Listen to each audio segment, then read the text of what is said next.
esta mañana enfrente del consulado dominicano en Haití para denunciar ciertas cosas malas que está pasando al nivel del consulado, donde sufren mucho los nacionales haitianos cuando se necesitan para poner un visado, que sea para viajar o para los estudiantes que van a estudiar en la República Dominicana.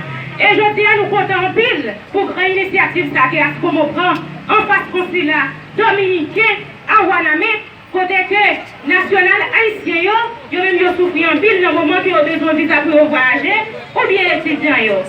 Los puntos que acaban de aclarar como es muy claro. Como te ha dicho, hace 2 reuniones que realizaron con los dirigentes del consulado para ver cómo se pueden adelantar para mejorar esas situaciones como las haitianas hace mucho tiempo. Para llegar aquí no tienen acceso a la puerta grande, ni siquiera la pequeña, para tener acceso para entrar, sino hay que tener una persona de manera ilegal para pagar 300 o más de $350. Mientras tanto el visado cuesta $200. Eso es, sin embargo, no una factura justificativa. Sin embargo, en la República Dominicana, hasta para 10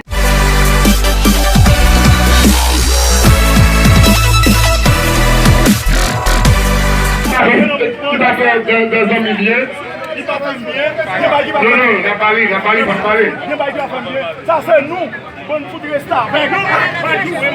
Et il y a bon que dans le pays espagnol, c'est la banque qui va le payer pour vendre un visa. Le bon reçu, voilà, passeport, attestation et pour venir mettre des visas. Mais qui ça les Haïtiens bénéficier les consulats mettent des visas non prix qui pas acceptable.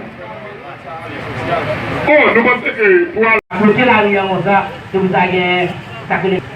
Ok?